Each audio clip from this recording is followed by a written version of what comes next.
This is a small container pond with a bog filter. A system like this is a great way to start out learning about ponds and filters. So today I'll show you how it's built so that you can make one yourself. And of course you can modify the design to suit your needs. G'day, my name is Kev.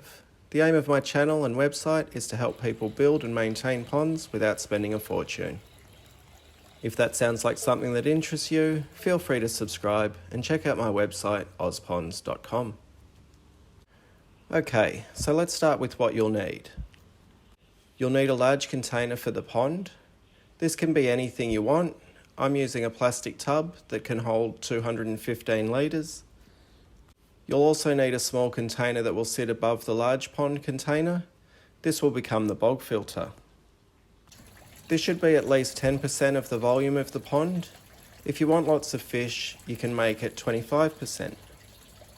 You'll also need a pump. Now I like to sit my pump in a plastic pot and use a coarse filter sponge to cover it and the drainage holes. I do this to stop baby fish being sucked into the pump. For the pump size, I like to size the pump at 6 times the volume of the bog filter. So if I use a 50 litre container for the bog, I would buy a 300 litre per hour pump. This pond actually has a bigger pump as I'm sending water along these pipes on the veranda to create a sort of vertical garden. But if you're just creating the filter on top, you won't need any extra flow. You'll also need various plumbing, tubing to connect the pump to the filter and to create a gravel guard to stop the media blocking the return to the pond.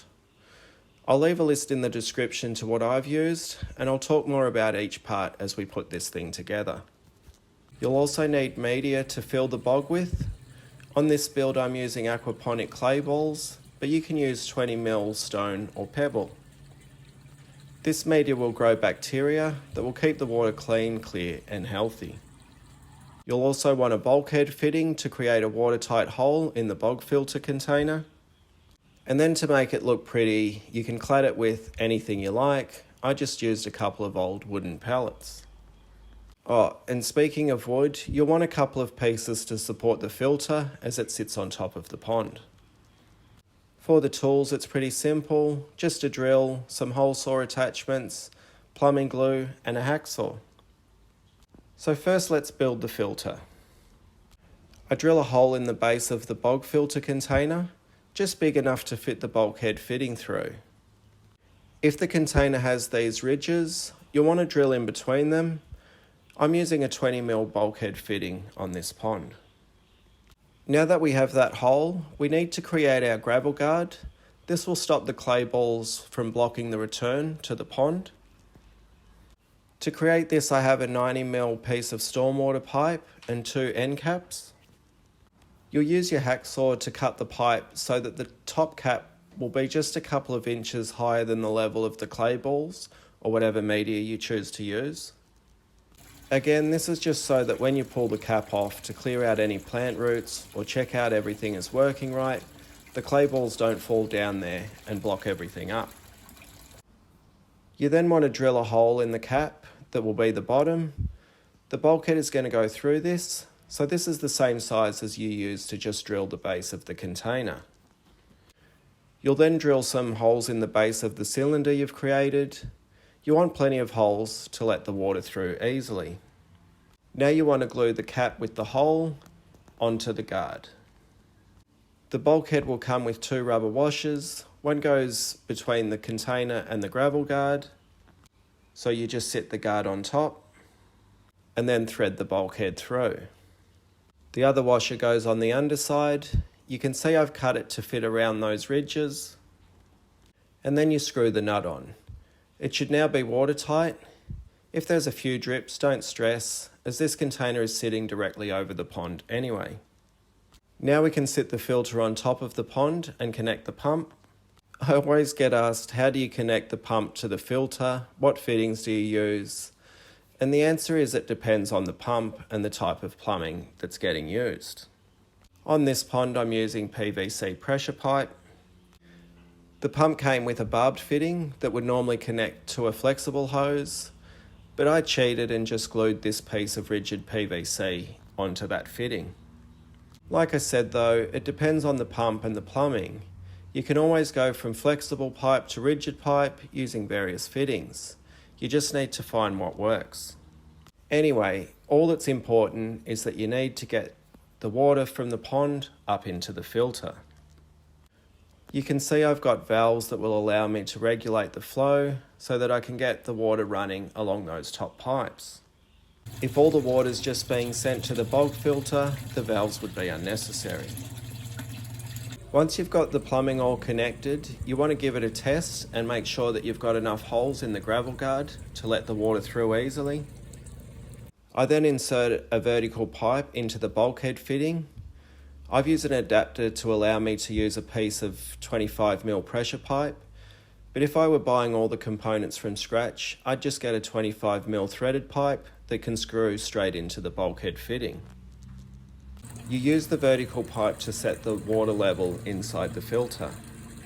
Making it easy to remove will help with any cleaning in the future. I'll link a video in the description to how I clean these types of filters. Speaking of easy to remove, I don't glue all the plumbing fittings from the pump to the filter. You want to be able to easily pull it apart so you can access the pump when you need to. Okay, so now it's tested, everything is working as it should be, and we can add the media to the filter. I'm using aquaponic clay balls because I had them. They're great for a filter like this as they're lightweight and easy to work with. They can float a bit and I just keep piling them on until they settle down. You can fill the filter above water level with the media.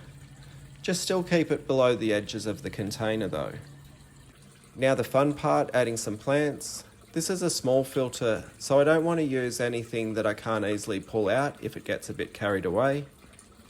For the little pots in the pipes on the veranda, I've added in some impatient cuttings. The pots are filled with kitty litter. In every second spot, I've added in some spider vine.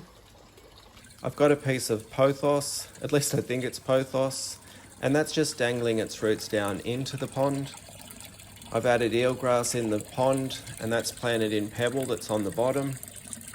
I also put in a couple of solar lights so it looks cool at night. I put in some spider plants and ripsalis at the front of the bog, and they're just dangling their roots down into the pond. I also added some of these at the back, and they've got their roots in the filter. And my go-to in most of my bogs is bacopa. This will fill in the entire surface of the filter and will cascade down the side also. Over time, roots will fill the filter and try and clog up the return to the pond. The gravel guard can be twisted and that will break the roots that have penetrated through the guard. Then you can remove them. You'll also want to thin out plants from time to time. Fish, I've just added in some Medaka rice fish.